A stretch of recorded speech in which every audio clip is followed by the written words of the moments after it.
Good evening.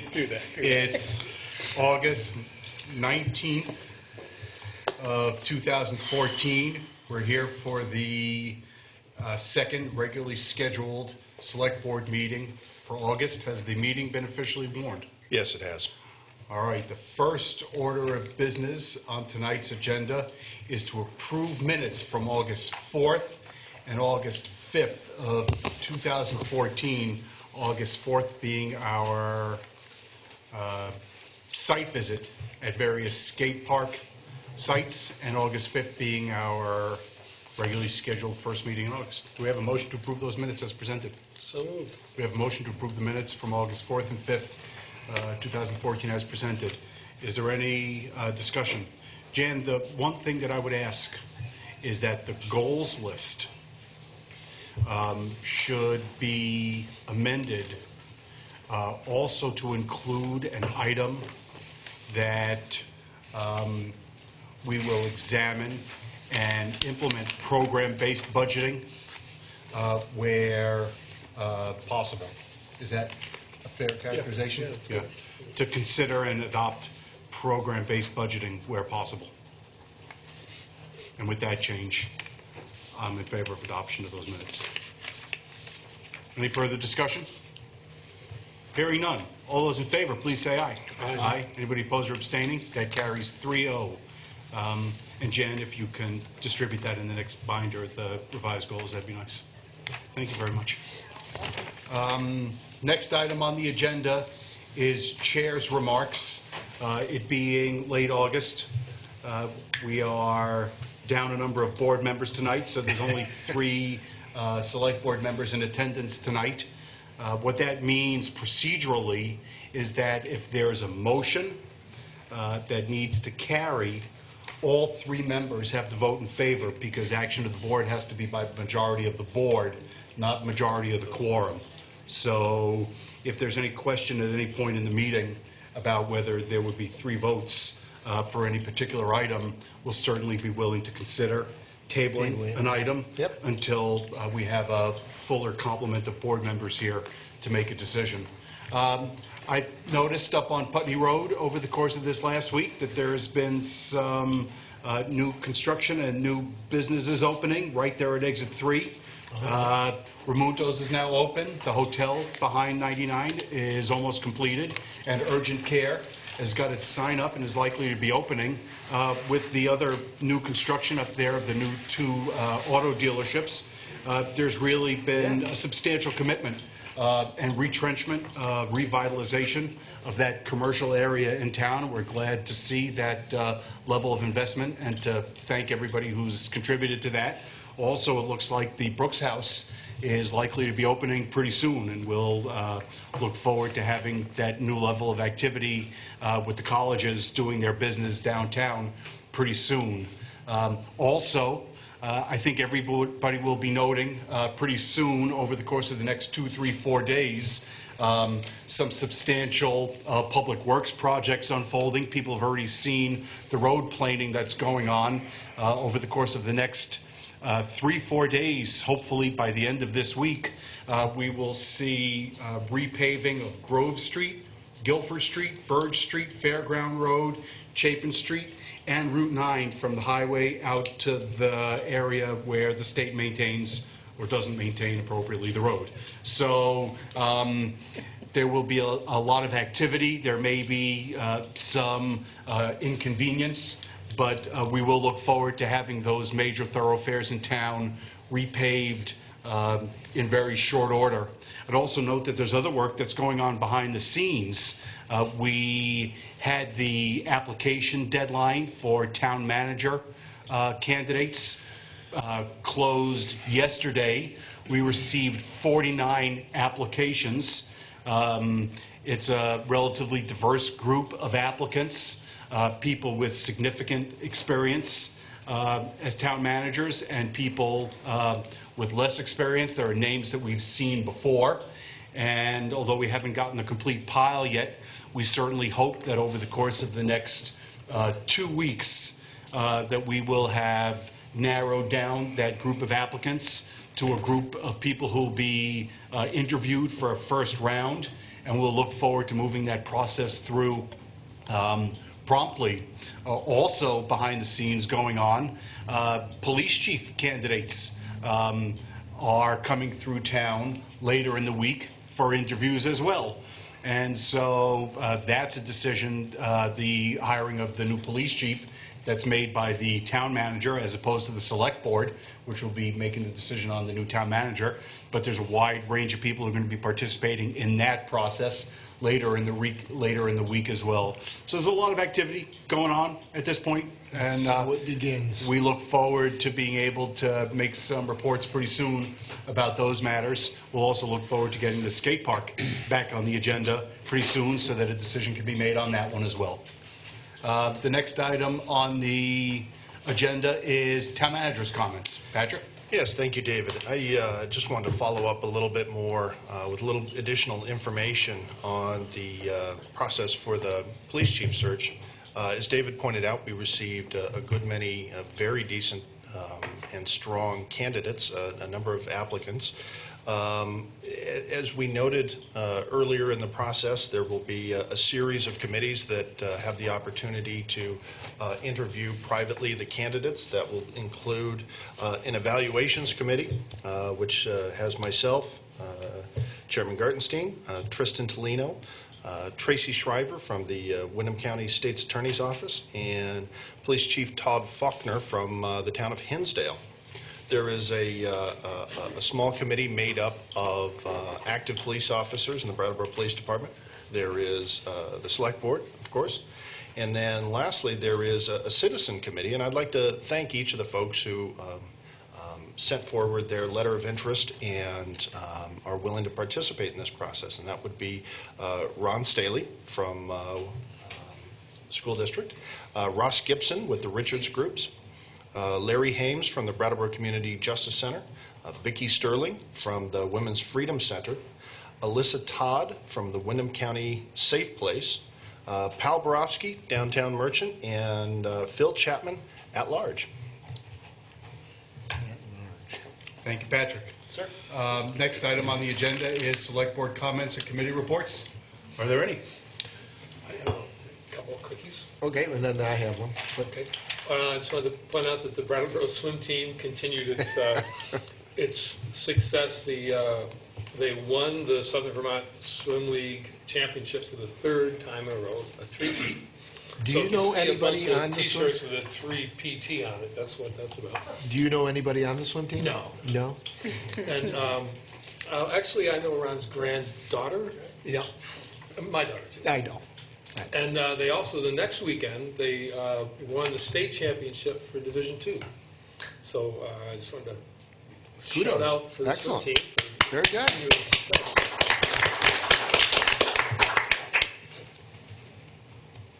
Was that 2 or 1? That's 2. That's 2. Oh, that's John? it? 2 championships. So, you missed another lively meeting at the MRF? Oh, yeah, what happened? Yeah, well, it was, it's always lively up there. It's a great group. They started off with the discussing the open meeting laws, and they went roundabout on that for a while.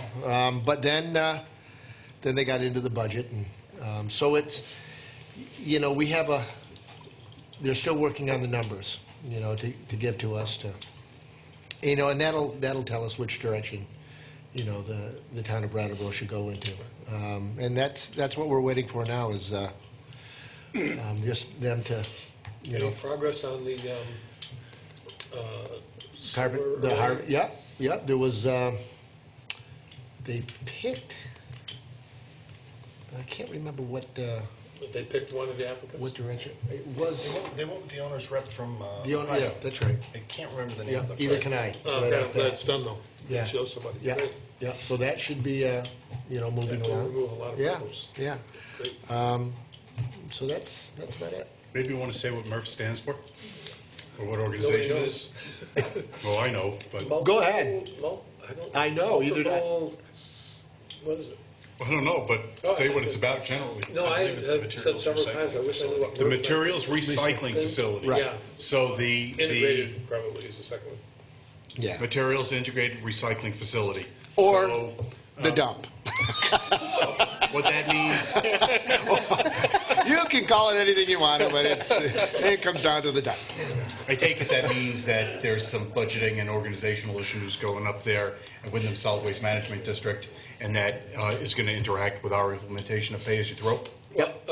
It will, certainly. But Yeah. primarily, it's looking at what's the most cost-effective and sustainable way to deal with trash. There are a number of options. The equipment for some of the more efficient ones is expensive. The send it all off is pretty cheap, but there are hidden costs related to that.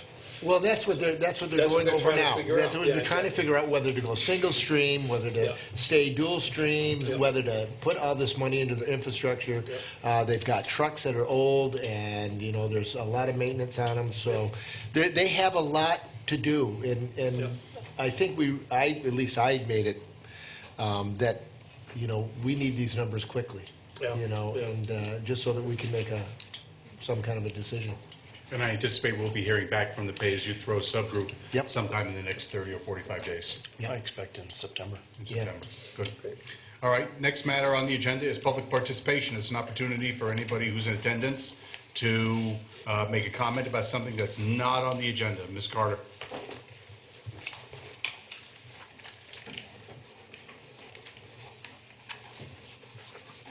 Just wanted to take this opportunity to share to the Select Board and the public some very good news on the CPCC front. A couple years ago, due to the dog shooting, there's been this ongoing process of trying to find funding for adequate dog training. And there's been some recent breakthroughs. And I'm just going to briefly go over it, but let me hand this out to make it easy. It's all out here. Thank you so much. Okay. Since none of the women are here, I know. just me. Thank you, Jerry.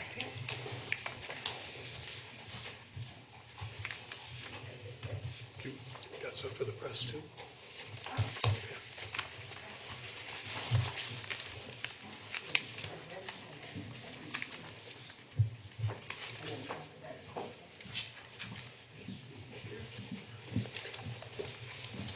Yeah, the first part of this, thanks to James Ben-Slaben on the CPCC committee, found this website from Illinois, from Chicago, and it offers 4 videos, and then the 5th video you can download a booklet. And I looked at all 4 videos and went over the booklet, and they're excellent. And just for public information, I would suggest anybody who has any kind of dog issues whatsoever to look at these. They're free. Anybody can download them. And what Chief Fitzgerald is going to do is, in roll call, he's going to, as part of roll call each week, assign one of the 10-minute videos for officers to look at. And then on the 3rd page, T.J. Anderson from the Police Academy, after a lot of blood, sweat, and tears, there's a lot of funding out there, but it's often for either dog fighting or neglect. And this woman just kept at it, and there's going to be a course in October up at the Police Academy specifically for local police to be trained how to properly handle a dog. And I spoke with Chief Fitzgerald today, and he's going to, like I say, implement the thing on that you can download the videos as roll call. And then once he's going to assign several officers to be trained hands-on up in Rutland in October. And when they come back, they will also assist in training officers hands-on. So he predicts by December every policeman on the force should be able to professionally and be able to handle a stray or abandoned or just a problem dog effectively and humanely. And I just want to take the opportunity to thank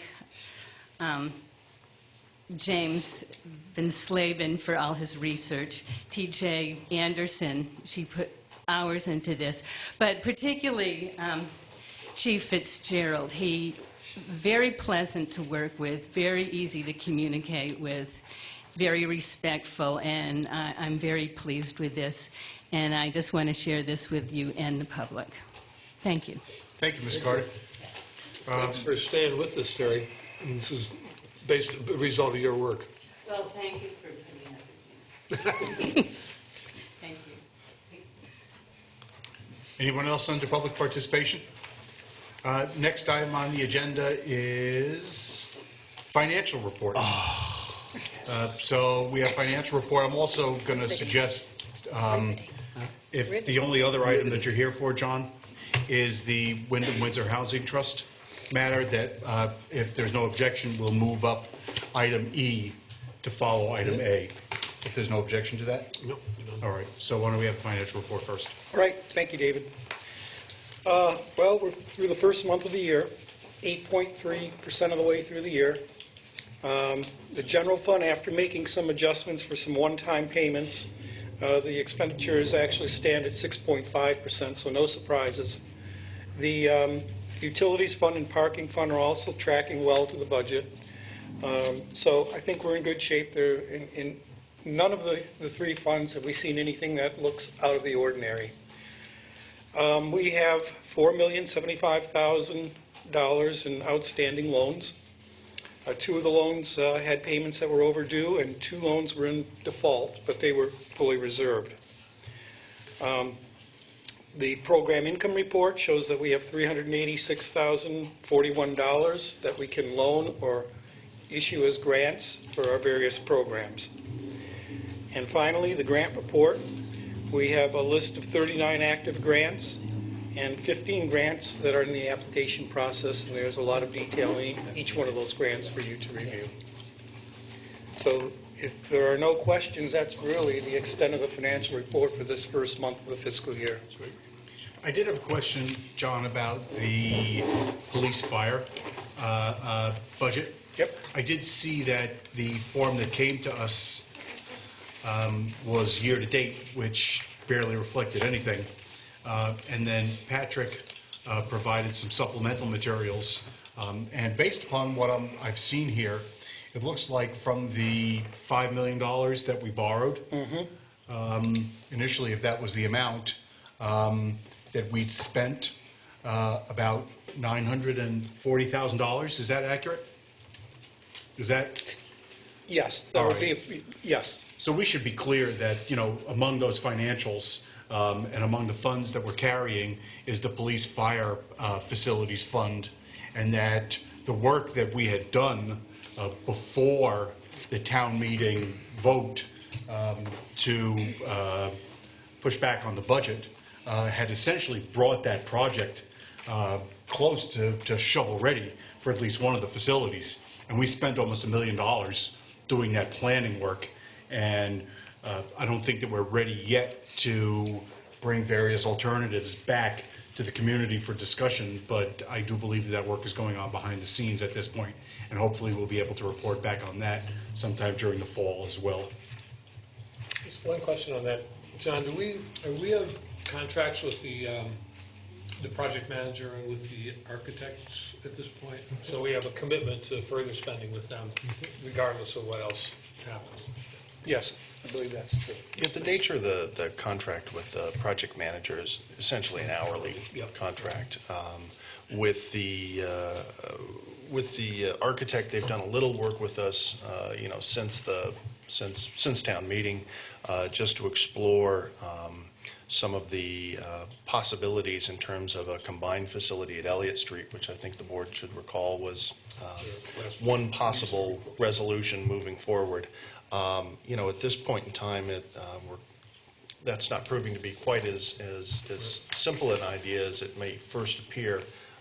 And so I think, you know, from the perspective of the staff that are working to try and help develop a plan, you know, it's time probably to get the committee together and talk to them about some of the things that we've learned and to kind of seek some advice in terms of how do they see us moving forward.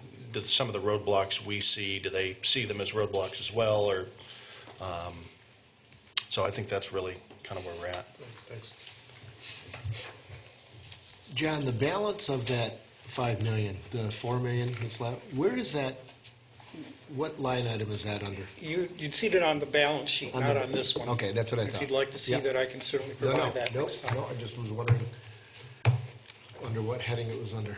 Yep. Yeah, And there's a revised, I don't know if it went to everybody or if it just went to me, but there's a revised financial showing year-to-date, or showing beginning to date. the breakdown? Yeah, Oh, so. I haven't seen that. Right, so Patrick, if you can just distribute that to Yeah. everybody on the board. Sure, We got sure. the one that came in the binder. Right. Was just year-to-date, it didn't show anything. It really is a function of the accounting system that we use. It understands literally everything in terms of fiscal years. So when it looks at the project, you know, as being within a specific fund, it says, all right, well, so Okay. what's happened since July 1, which really isn't a whole heck of a lot. So I did sort of a custom job bringing the two together and putting them into a spreadsheet and gave that to David. I'd be happy to distribute that Yeah. more It'd broadly. be nice to see. Great. All right, anything else on financial report? Anybody who's in attendance have any questions about the monthly financials? All right, next item on the agenda is the grant agreement resolution from Wyndham Windsor Housing Trust, that being letter E. John or Patrick, do you want to speak to this? You want to take it, Patrick? Sure. As the board will recall, the town of Brattleboro is serving as the host community for a 2-county loan program being administered by the Wyndham and Windsor Housing Trust. And so the town agreed and applied to the Vermont Community Development Program for $1 million to seed that program. Those funds will in turn be reissued out to eligible applicants for things like home repair, or also some home counseling programs and home buyer education programs will also be funded through this project. The town is in receipt of the grant agreement, including general conditions and special conditions from the Agency of Commerce and Community Development. They're pretty typical stock language in there. The agreements have been reviewed and are accepted by town council, and so the board is asked to adopt a resolution from the agency that will accomplish a couple of things. One, accept the grant agreement from the state.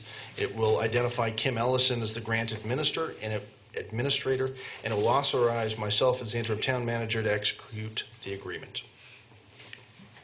Questions from anybody on the board?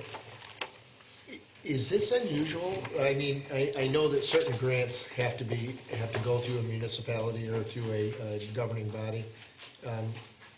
Does this type of grant happen a lot with?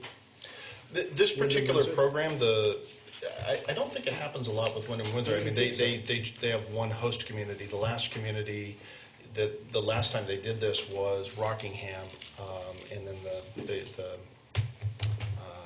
the organization came to the town of Brattleboro and asked if we wouldn't mind helping out, and the town agreed. The municipality is the only eligible applicant to the grant program, and so the state is prepared to make an award to the town with these conditions, and it's up to the town at this point to accept those conditions and to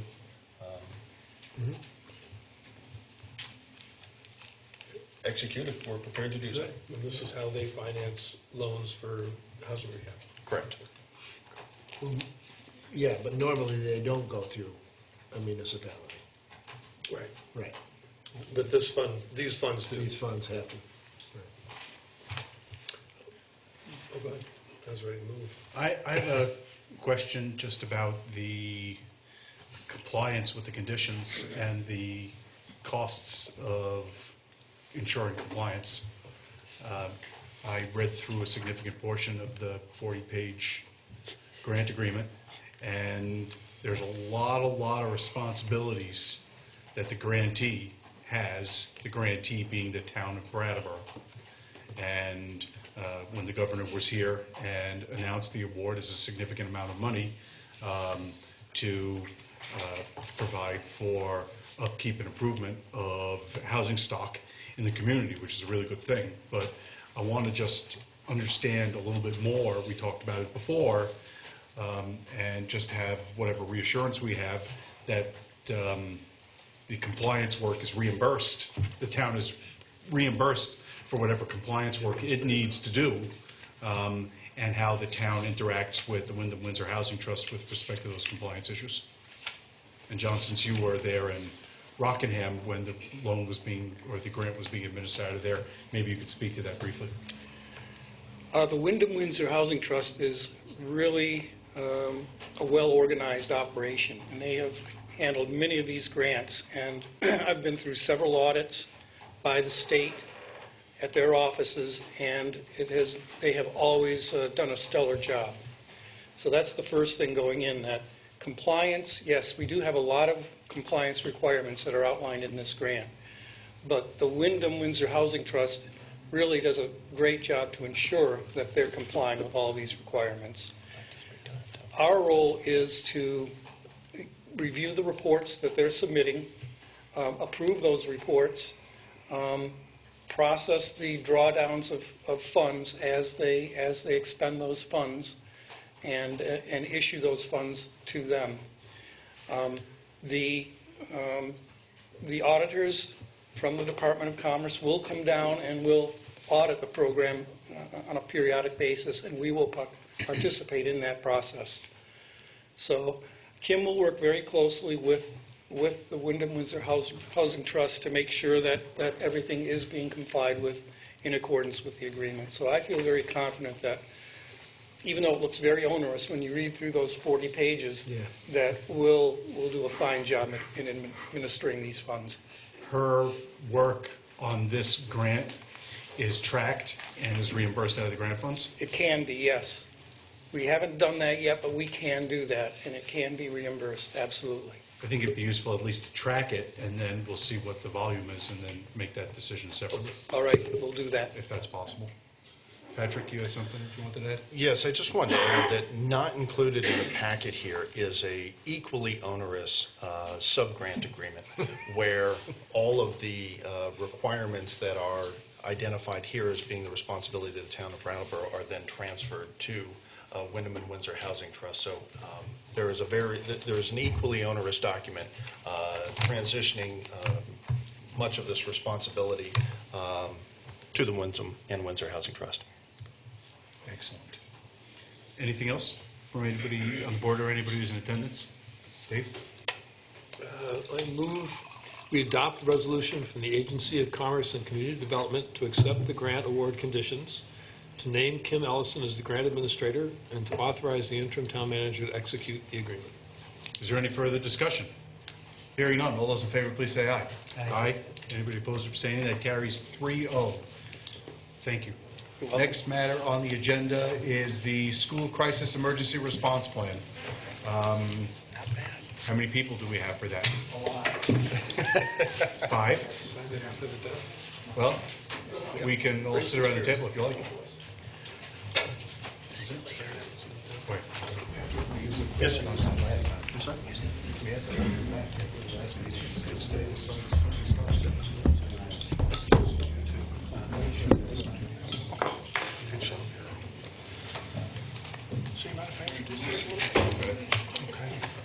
So I'd like to start off this evening with the discussion on the School Crisis Emergency Response Plan by saying several years ago, folks from the Brattleboro Fire Department, Brattleboro Police Department, and us in the town manager's office, in the wake of the shooting at Sandy Hook Elementary School, began to ask ourselves if this community was prepared in the event of a tragedy of that type.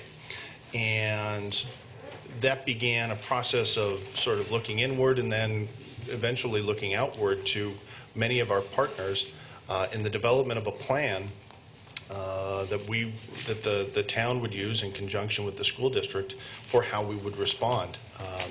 It's taken a number of years. There's been a heck of a lot of work put in by a heck of a lot of different organizations, both within the town of Brattleboro, including the fire department, police department, and every other department, but with real deep participation and meaningful participation from the school district and from the supervisory union, from Ron Staley on down to the guys who maintain the building. It's been a real process of sort of getting to know each other and recognizing that our role is not necessarily to be prescriptive as to what you should do, but it's important that we understand what you're going to do and that you understand what each of our departments is going to do. And so I think we're very pleased with some of the work that's gone on here. I'll have something to say at the back end of this, but for now, I guess I'd like to turn it over to Ron Staley with the school district. Thank you, Patrick. So, yeah, I'm very pleased that we have such a strong partnership with the community, with the emergency response folks in this town and the surrounding area. I think one fact that since we've been part of the emergency preparedness zone as part of the Vermont Yankee plans, it gives us an opportunity on at least an annual basis to, I get to go down to the bunker, the EOC, Emergency Operations Center, spend some quality time down there with these folks, and practice the plan. And I always think of the plan related to Vermont Yankee as an all hazards plan, because in the school district, you know, anything can happen. And so over the course of my 12 years as superintendent, I know we had a undetonated ordinance at Academy School where the fire department and police department helped us through that. BUHS needed to be evacuated in 2006 because of something on 91. Again, the fire and police, emergency management, right there with us. And then as recently as last winter, not this past winter, but a year ago, when Oak Grove School, there was a problem with the furnace system, and Peter Lynch and Mike Bocassi were right there, and we needed to evacuate our school children to the high school. You know, we have an internal plan for that, but the fact that the town responders are right there with us, it makes a big difference. So I'm just going to introduce the people that we've been working with. Obviously, you know Chief Bocassi and Interim Chief Fitzgerald, Wayne Stiers from the dispatch supervisor, and Peter Lynch. And I will say Peter Lynch, the Assistant Fire Chief, has been the point person. Patrick will confirm this with me as well. He has been the point person to pull us all together on a regular basis to make sure that we have a really comprehensive plan. And so I think the plan is that Peter's going to summarize that plan, and then we'll add comments as we go, and as you have questions, we'll entertain those questions. Thank you, Dr. Staley. I'll try and jump over the camera here. So we've talked a little bit about the history behind why the group was created and why there's a plan that's about to be put in place. And we'll introduce members of the committee as we go along. Important to know that this effort by a lot of people over the last 2 years has been extensive. There have been a lot of conversations, some of which are very uncomfortable, as the subject of dealing with school crisis can be sensitive and uncomfortable. And the group, not only in meetings, but for hours upon hours outside of meetings, have worked to put together a plan that we feel is solid within the town of Brattleboro. We haven't had the opportunity a lot to deal with mass casualty incidents in the town of Brattleboro, and that's a very good thing.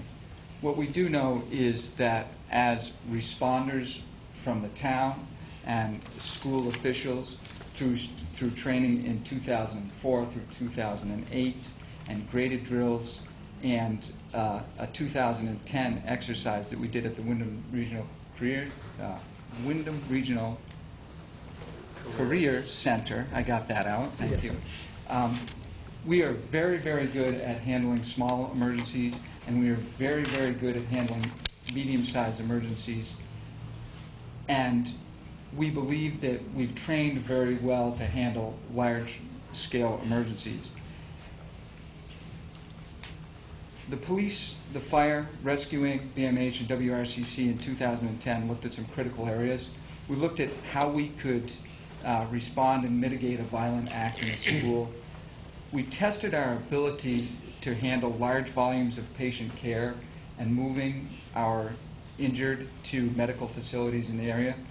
And additionally, we talked about, tested whether we could communicate well with each other, and could we communicate well with parents, students, and the community at large. And we've since then trained, we've made changes to our plans individually to be able to respond more efficiently to large incidents. In December 14th of 2012, a very unfortunate event happened, a tragedy at Sandy Hook Elementary School in Newtown, Connecticut. Immediately following that, and Patrick spoke to this, a group met in the town manager's office, and we made two very important observations that day. The first of which was, we as a community, as town responders and school responders, want to be totally prepared to respond to an emergency crisis within a school. We also understood that we all had individual plans, and we really felt as though we needed to work together to bring all of our individual plans together in some sort of a master plan. So a group was formed, and the group discussed the response to emergency crisis at school, within the schools in the town of Brattleboro.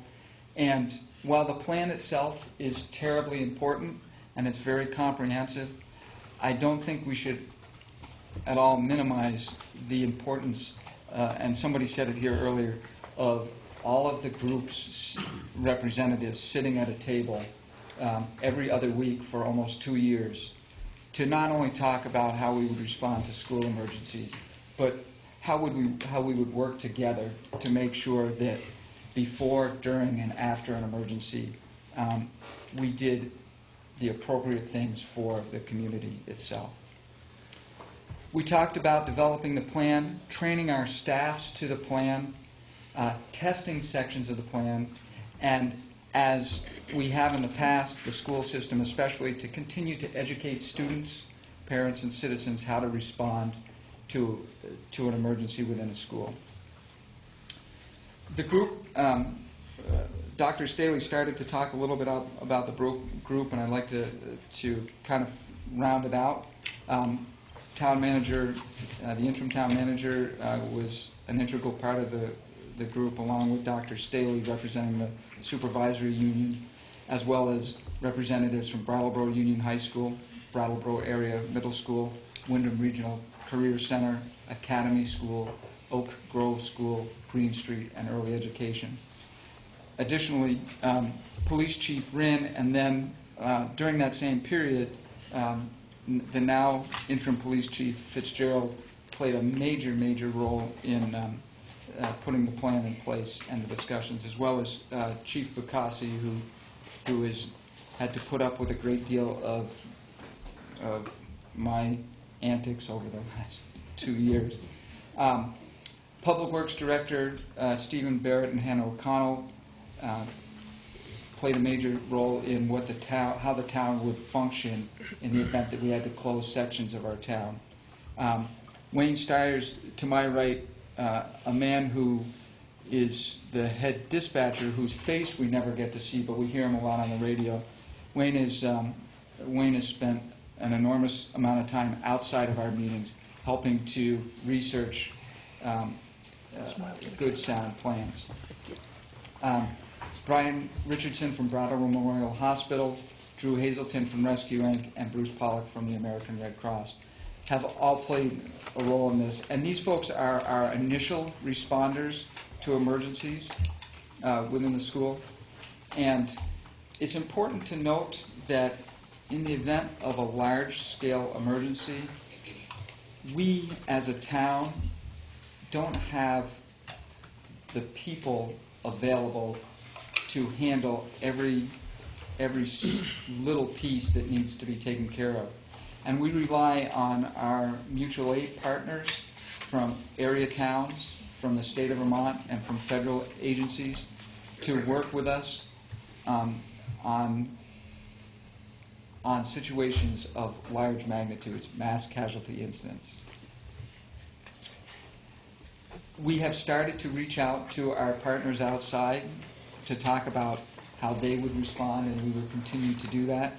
We had an opportunity in late January to bring almost 100 people together to talk about the plan from within and outside of our organization, and that proved to be very valuable in the planning process. We have chosen, and on page 3 of the document, and I'm sorry, I think all of you in your packets had a summary. We have chosen to adopt the incident command system. It's a nationally recognized system. It helps people to know where their places are and how to respond to an emergency. The incident command talks to how we will conduct ourselves individually and in groups at big emergencies. Up until now, I've talked mostly about violent acts within the school system. And this plan is not just for dealing with violent acts in a school. It should be pointed out, and I'm going to ask Wayne for help on this, that in the last school year throughout the United States, there were 76 violent acts in a school system that led to hospitalization of people or worse. So that is on the forefront right now, violent acts within schools. However, this plan in its entirety speaks to much more than just dealing with a violent act. It talks to how do we deal with an event from a hurricane, and we saw a tropical storm here a few years ago, severe winter weather, floods, accidents on the interstate as the interstate flows right by BUHS, WRCC, and BAMS. Hazardous materials spills inside and outside around a school. Utility service interruptions are just a few of the hazards that we could have to deal with, and feel like we are much better prepared now to deal with inside as they relate to schools. Dr. Staley is going to talk a few minutes about public warning and communications and how our plan speaks to that. And I can tell you a few of the communications and notification conduits that we have put in place and partnered up with are the Brattleboro Emergency Notification System, BENS, which you folks are familiar with, the Alert Now, which is the school district phone notification system, Vermont 211, as well as Vermont Alert, and local media such as WTSA, WKBT, and other stations that can quickly get information out to the public that's so very important. We also recognize that there needs to be one entity making statements to the community, and we have in place a section, and we talked to that on page 4, about a public information officer. Both Dr. Staley and Interim Town Manager Moreland are very willing and ready to work together to make statements to our community, to the students and the parents, about what is happening now, what we think is going to happen, and how our residents should respond. The last couple of things that I'd like to talk about before turning it over to other members here are evacuation, transportation, family reunification, and accountability. Evacuation is the process of moving students from an area school to a spot close to the school that's distance enough that it takes our children out of danger of whatever may be happening at the school. We have put in place agreements with a number of different organizations throughout town to aid us in temporarily housing students in the event that we have to quickly evacuate a school. Family reunification and accountability. When we first started talking about reunification, I think the entire group thought that reunification was a quick and easy process and not too terribly difficult to write. One of the biggest problems we found in writing this plan is that there really is no template for us to work from. We have spent a lot of time looking at emergencies throughout the country and how different towns dealt with emergencies throughout the country, but there was no one template or document that we could actually grab a hold of and use to develop our plans, which is one of the reasons why we have taken almost 2 years to really put together a plan that works for the town of Brattleboro. So when we developed the reunification section of the plan, we soon realized that a couple of paragraphs led to 8 or 10 pages within the document of how we could and should safely reunite our children with parents, and the process to safely do that away from any school that might be affected. Accountability at the same time is very important. It's something that we struggle with. It's something that we understand has been struggled with in other communities that are dealing with the aftermath of an emergency in a school. And we've spent a lot of thoughtful time and had deep conversation about the best way for us to safely account for students and educators that may be affected. The plan, before I turn over to the folks to my right, I need to reiterate that while what you have in front of you is just a thumbnail of what we've done, the very good news, if you will, here is there are a lot of very dedicated people that have spent an enormous amount of time trying to understand how we can not only best handle a situation when it's happening, but deal with the aftermath and how we are going to work together as a group to help stabilize the community after an event of large magnitude. With that, I'd like to turn it over to anybody within the committee, Dr. Staley, Chief Bacassi, Chief Fitzgerald. Yeah, I just wanted to distribute a letter that will be going out to parents and guardians as part of the plan and information, just to give them a brief update. So if I'll wait until they get distributed, take a moment to look at that.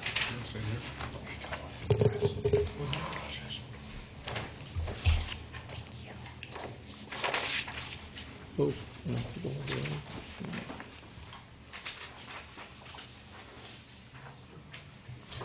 do you have enough? Oh, do you have enough? Yeah, okay. So I usually update this letter, either annually or every other year, and I thought this year it would be important to kind of change the focus a little bit, again, away from just Vermont Yankee, but more of an all-hazards type of emergency response information. And so in the first paragraph, I'm not going to read this whole thing, but I think it's important to note that every school in our supervisory union, including Brattleboro and the surrounding towns, have a crisis management team in place. And so that's the team that is an internal team, typically the principal, assistant principal, counselor, nurse, some staff members. They're kind of the point people within the building for their procedures. And so that's important that as part of the planning for this broader plan, that the folks in the schools have a sense of what the expectation is of them in the school. The second paragraph just notes the communication that we typically use, WTSA and WKVT. That's the information that we generally will get out to the public in terms of any emergency. And in this case, we talk about weather emergencies, natural disasters, Vermont Yankee, or any other dangerous situation that could occur. And again, as Peter is talking about, any sort of school violence that would need to be communicated, an incident. We also have the Alert Now system in our school district, so it's kind of an automated voice delivery system, also email emergency messages to parents and staff. And we were also encouraged to have people sign up with the Vermont Alert system. I think the emergency responders that we were working with, Mike Bucasi in particular, was saying, this would be a great tool for parents to access. So we wanted to make sure that that was available for people. The next two paragraphs, I'm not going to restate what Peter talked about, but I think part of the process of the group is being consistent with our terminology. So, our first strategy is restrictive access or securing the building. And so that's a little bit different than a lockdown procedure where classrooms are locked down as opposed to closing the perimeter of the building. And so these are terms that are consistent with emergency response, probably nationally, and I think it's something that we decided that we wanted to make sure it's consistent within the school population, the parents, the teachers, that they understand restrictive action or access in securing the building. And then the other paragraph talks about precautionary transfers or evacuation.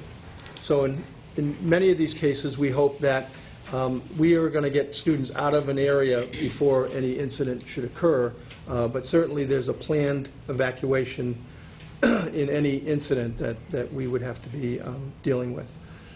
Another aspect of this is that we encourage parents not to come to the school site if there's an emergency.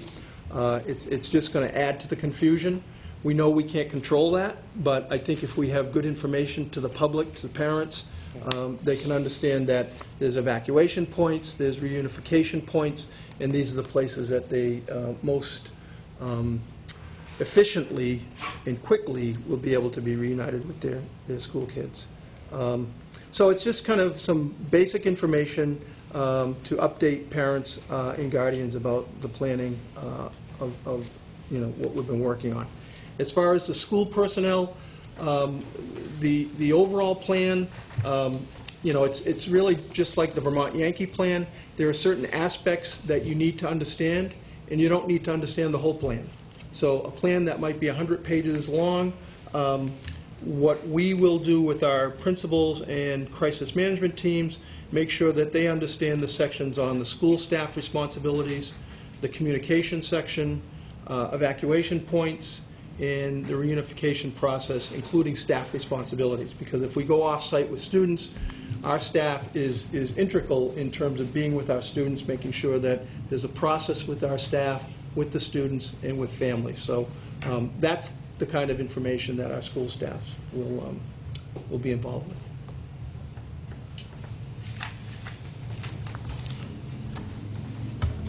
So it looks like we would entertain questions unless any other comments? Any comments or questions from anybody on the board? No, I would just like to say that I applaud and appreciate how much time and effort has gone into this.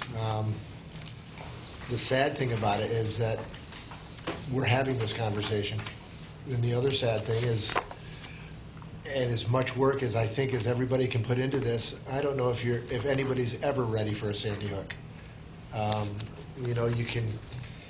you hope that you are, and you just hope that it never happens. And, you know, my wife's been a teacher in town for 37 years, so, you know, I appreciate any effort to protect the kids and to the, you know, to protect the staff. But again, it's just, that is so overwhelming, that you just hope and pray that it never happens. But with that being said, no, you guys and gals have done all the work on, you know, preparing as much as you can, and I really appreciate it, so. I think the biggest thing with this is, God forbid if something was to happen in one of our schools. You know, we train on fire, we train on rescue, we train on bank robberies, we train on medical calls. You just, yeah. We don't want to be standing in the middle of the street looking at each other saying, what's next? Exactly. What are we got to do next? Who do we call now?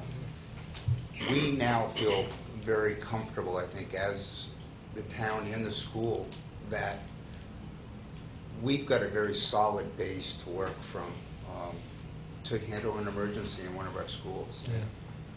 We've come a long ways with this, and I would be neglectful not to add to what Dr. Stilly said, and all kidding aside, Assistant Chief Lynch for 2 years has lived this plan. That's true. And, you know, Sunday mornings I get emails, Chief, what do you think about this? And he'd send me part of the plan, or I do have a 6 life. o'clock, yeah, 6 o'clock on a Sunday morning. He's working on this plan. He's kept the committee moving forward, and this plan would be nowhere near what it is if it wasn't for Pete, and I certainly give him all the credit in the world for this. Thank you, sir. I think one of the things that stands out to me and I'm really grateful for is the range of communication options that are in the plan. Because it's, I mean, even just as a parent, just thinking about if something was happening at the school, and I can't even, it's just, you know, parents do that. You know, you imagine something awful happening. I can't imagine not feeling like I just had to blast right over there and get my kid and save her from whatever was going on. And so it's going to be really important to get this information out to people so that doesn't happen. There's so many kids, so many people. It's so emotional that I hope that these methods all work and that people do go to the the Vermont Alert and register so they can get information that way as well. The more the better as far as getting information out. Well, fortunately, they do work. Unfortunately, we've had 76 after-action reports to read to find out what works, what's the best practices. Every time there's an unfortunate incident like this, it's intensive on the reports that they put out, and you put them out and they get blasted, all chiefs, police and fire, for best practices, what went right, what went wrong, and you basically, it's a fluid plan. It's not written in concrete. You're always finding things better. And on an end note, Pete, I want to say, is being very humble and very gracious with thanking other people. Pete and Wayne were the lead on this from day one, and they deserve a lot of thanks and gratitude from the citizens of the town. Thank you, Chief.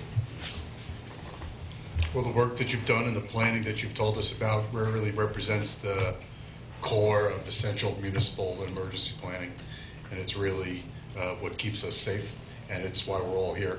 So I really want to thank you for your work. Anybody else who's in attendance or have any comments or have any questions? I Ms. just Carter? wanna- Microphone. Oh, I'm sorry. The microphone, or else you won't be picked up. No, I just want to thank you because nobody wants to envision this sort of thing in a community like ours. And unfortunately, our political climate right now requires it. Hopefully this won't be forever, but Brattleboro is not unlike Sandy Hook or other communities, and I just want to thank you. Our greatest asset in our community, in our country, and the world for that matter, are children. Thank you. Patrick? Yes, sir. Just before we finish up, and I know it's been said a number of times, each of these gentlemen and several others who weren't able to be here this evening have put in a tremendous amount of work into this plan. But truthfully, Assistant Chief Pete Lynch has really been instrumental in terms of keeping the committee on task, keeping the folks and the process moving forward. This has been some of the most important work that I think Brattleboro's done in the last couple of years. It's a real turning point. I know the state's been looking at what we've done here and I believe planning on making use of it elsewhere throughout the state. But Pete's done a tremendous job, and the town of Brattleboro should be very proud. Thank you, sir.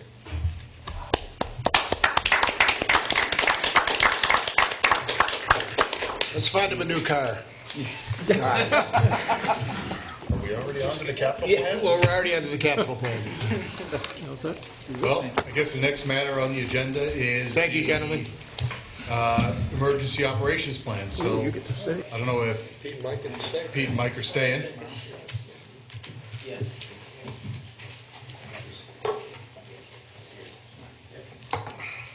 Ron, good luck in a couple weeks, or 1 week. School opens.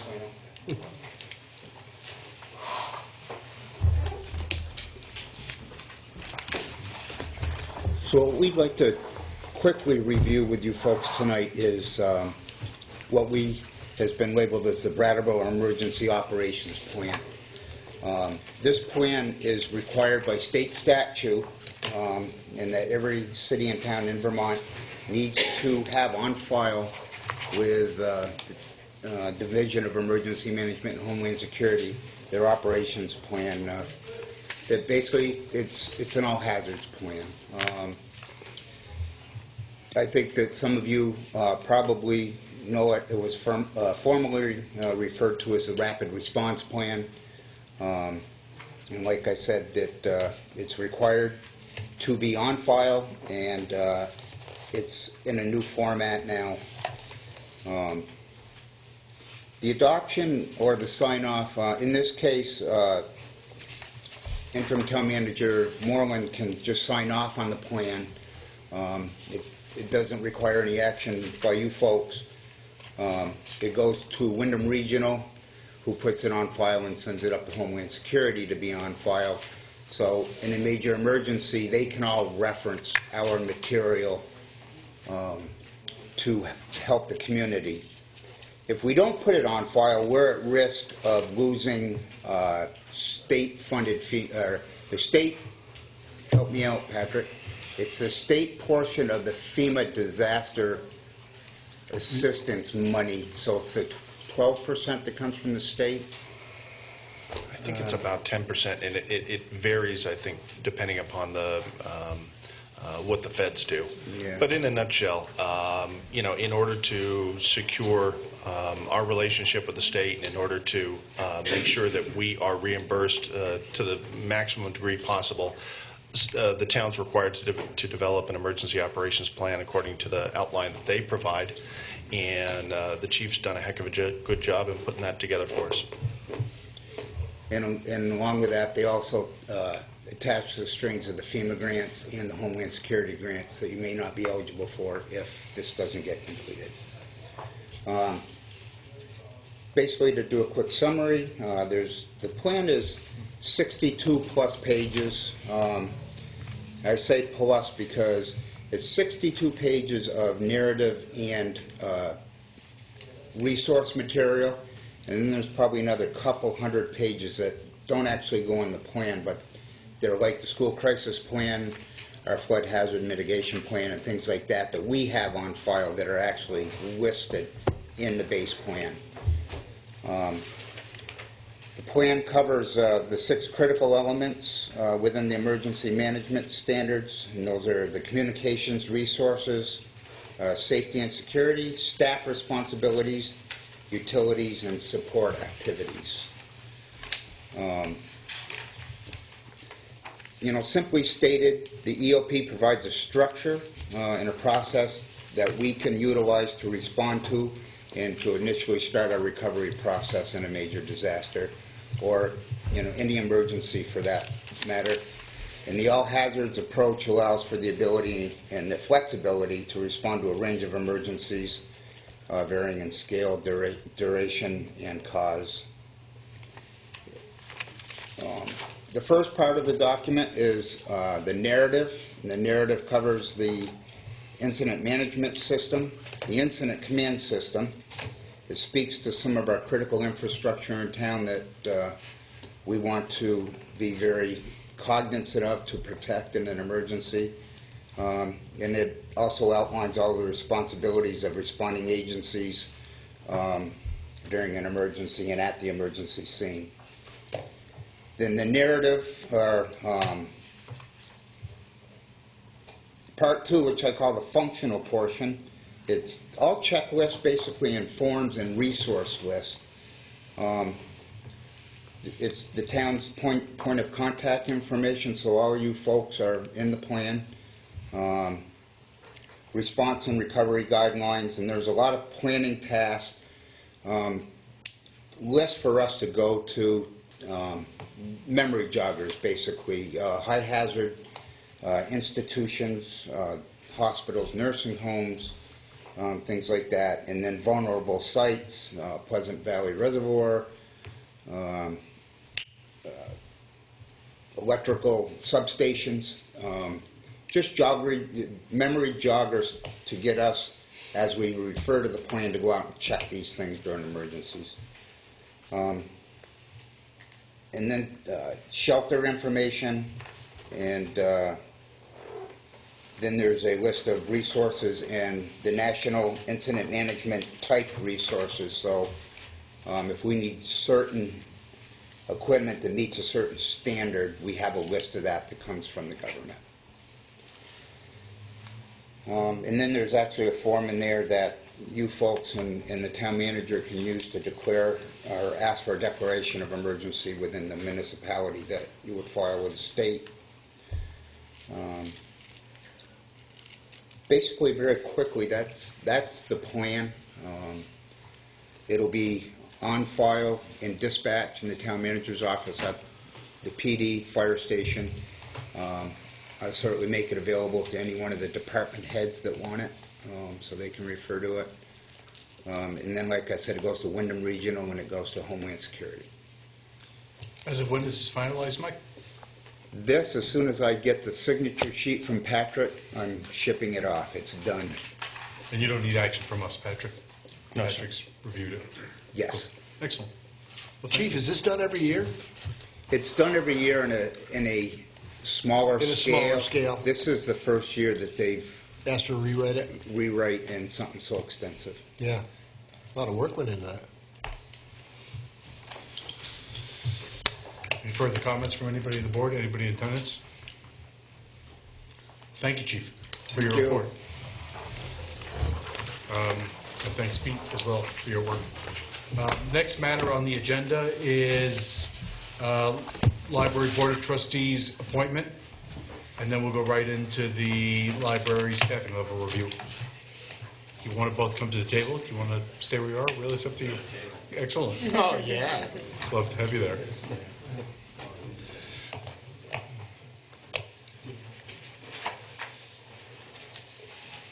Jerry, we never get to see you. Which one? Which one? Oh, that's both of you. Either one of you. Remember, I didn't say I was sorry about that. I tried to forget you're both Jerrys. Yeah, well. So you're looking for a new trustee? Indeed we are, Chairman Gartenstein. We had a resignation, as I wrote in the letter to you, of a heavy heart. Elizabeth Wall, who'd been not only on the board, but the president of the board for a number of years. Family matters came between her and being able to continue her term of service, and she tendered her resignation as of the end of June. A process ensued immediately to replace her, or at least find somebody to take her seat, if you will, and we had a remarkably successful and very, very enlightening month of interviews. We had 4 quite remarkable candidates step forward and apply. 4 women who varying degrees of the number of years in the community, all of whom with great credential and a lot of passion for the library, for the community, especially, of course, for the younger people in the community, being a couple of them mothers or young women who are concerned with matters of education and enlightenment of the, as Terry said, the future of not only our community, but of our country and of the world. Talking about replacing a library trustee, and I'm talking about the future of the world, is that's the kind of guy I am, you know. However, we did deliberate. The committee that sat, the nominations committee sat. The names are Pamela Becker, Howard Burrows, Tom Murray, Elizabeth Wall herself, and me. Elizabeth had passed the presidency of the board onto me, having served in that capacity for a good number of years ago. And we interviewed these folks, came to a decision, and we resulted in our choice of a woman named Deborah Loevy-Reyes, Loevy-Reyes, to fill the vacancy. We would like to have your sanction on that decision, and she will be then officially appointed at town meeting in March 2015. And so that's what I was going to ask. Procedurally, the library trustees are generally appointed at town meeting, but we have authority, I take it, under the charter to appoint somebody in the interim when there's a resignation? Yes, that's true. Cool. Any questions, any comments? No. Any alternate nominations? Well, then I move that we appoint Deborah Loevy-Reyes as trustee to the Brooks Memorial Library until town meeting 2015 to serve the unexpired portion of the term of Elizabeth Wall's appointment until that time. That was lengthy. It was much longer than I thought it was going to be when I started. That was a little lengthy motion. Sorry. If you can make it any shorter, Dan, go right ahead. Yeah, just go with the one. Is there any further discussion? Right. It's an occupational hazard, I'm sorry. Hearing none, all those in favor, please say aye. Aye. Anybody opposed? None. That carries 3-0. Next on the agenda is staffing level review. So the select board decided, probably 6 months ago, as we were working our way through the budget cycle, that with the goal of keeping a handle on employee-related issues, that we would ask for notice before any position was filled, so we knew what was going on with the group of employees and whether staffing levels were appropriate. And I think we're getting to the end of that 6-month period.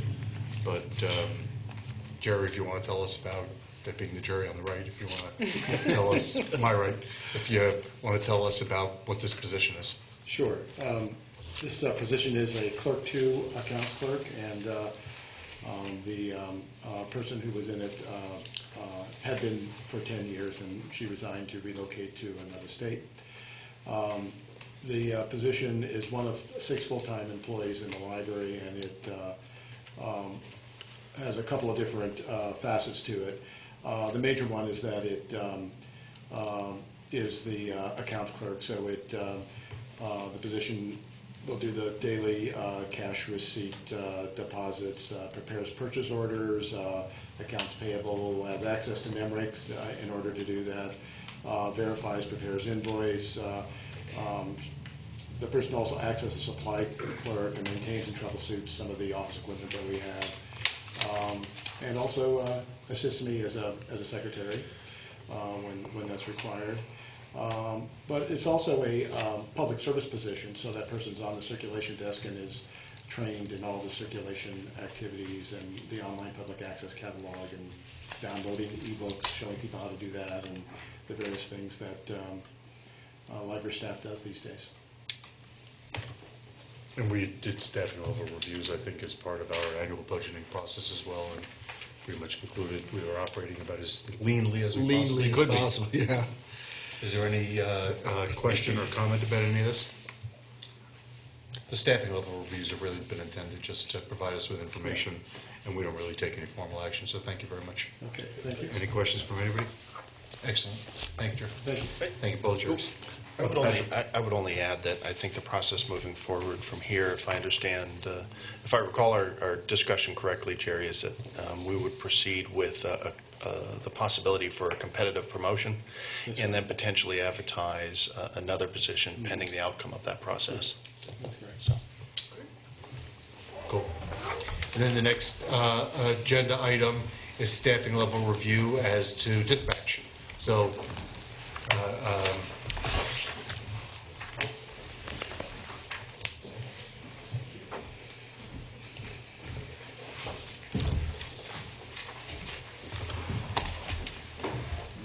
Wayne and Gunny, Good evening. welcome back. If you want to tell us about how dispatch is structured and what this position Yes, sir. Covers. We had an unanticipated resignation for August, which left our dispatch down one dispatcher. Currently, we're at 7, and they should be staffed at 8. Dispatch runs 24 hours, 7 days a week, 365 days a year. And they dispatch for DPW, rescue, Brat, fire, and the police department. Well, they answer or do calls for service, approximately 18,000 calls for service a day, and that's not taking into consideration the court-ordered guests that we get that have to come over and check in with the police department and things of that nature. So they're very busy. They're very, very busy. The hiring process for dispatch is not only lengthy, but it's very rigorous. We start out with the application process, the oral boards. They have to take an aptitude test to make sure they're multi-tasks. They can complete those. They have to take an MNPI, which is a psychological test. Then they do 12 weeks of one-on-one training down on the console with a certified dispatch trainer. And within that 12 weeks, they spend 7 days up at the academy learning various software programs throughout the state that they will be using. They spend a couple days at Brat Fire. They spend a day down at Rescue to find out basically how they operate and what it means to be toned out and things of that nature. So you can see it's a very, very long process to get a good dispatcher down there on board. Even if we hired one tomorrow, we really wouldn't use them one-on-one. I mean, by themselves for at least another 4 months. Close to Christmas. Right, 4 months. So that's the life in dispatch. And Wayne, if I overlooked anything, please, please chime in. So it's a high-pressure job. What kind of turnover do you have there? I mean, there's some very long-term personnel. I mean, I see those same names for a decade now at my job. But there's other people who come and go. So what kind of turnover do we have? It's kind of like you say, there's ones that have been there for quite a while. There's a core group, but usually like the last 2 positions, it's hard to find. It's an overnight position that's open, so that's kind of hard to fill. So that's difficult. I mean, the last couple that we've had, just over a year. They last, and then they try and move something else, move on. Very stressful. Yeah. All right. Well, other questions from the board or anybody's in attendance? Wayne, you're getting a lot of face time tonight. I just I want to see that, I yes, know. I know. I just want, the public is. I know. Thank you very much. I think You're welcome. Well, the color of the shirt also comes up very well on TV. I wore You chose well. Yeah. Patrick? Yes, I just wanted to say, I think Wayne's experience is that he described is really spot on, which is, for certain folks, it is a job that fits their personality. They've got the technical capability, and they make a career out of it, which is wonderful. For some folks, they discover, wow, this really isn't for me. One of the things that protects the town, given the level of investment that we put into each one of these dispatchers, is we ask for an agreement to be signed that if they terminate their employment with the town, ahead of a certain schedule, that the town is reimbursed for the cost of that training. So in the instance where somebody, felt for whatever reason this wasn't the job for them, the town has a mechanism for collecting back some of the investment. I got to tell you, Wayne, if Kathy's watching right now, she wants to be a dispatcher more than anything. She's got her scanner next to the bed, and she just says, if I do it again, I'm going to become a dispatcher. So call her up. Sure. Tell her There you go. she could have a whole other career. All night long. All night, All night long, yeah. She's pretty nosy. She work overnights? Oh, she'll do anything, yeah, sure. Ever call? Yeah. No. Any further comments, suggestions? All right, the next and the last item on the agenda, besides... Thanks, guys. Thank you, guys. Besides the town calendar, is to establish a committee for regional economic hub issues. We went and spoke with the governor in late March, early April about regional economic hub issues, and there has been some expression of interest since that time in studying the issue further. There wasn't really a lot of support given back to us when we met with people in Montpelier for studying the issue further, but I know that locally there is some interest in that. And what I'd like to do is to propose that we establish a regional economic hub study group to investigate the impacts on the town of Brattleboro of its role as engine of the local economy and host of local businesses and service providers, and to look for potential solutions to those issues.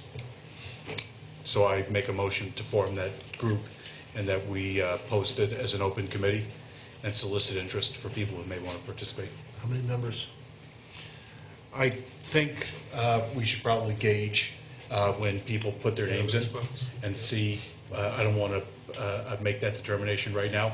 I'd like I just wonder what you're thinking. I mean, I would think about 5, but I'd also like to see if there's some support, some staff support we can get. I'd like to ask Rod and or Patrick to participate in some of that work. I mean, it really is planning related. Yeah, that's a motion from me to form that group.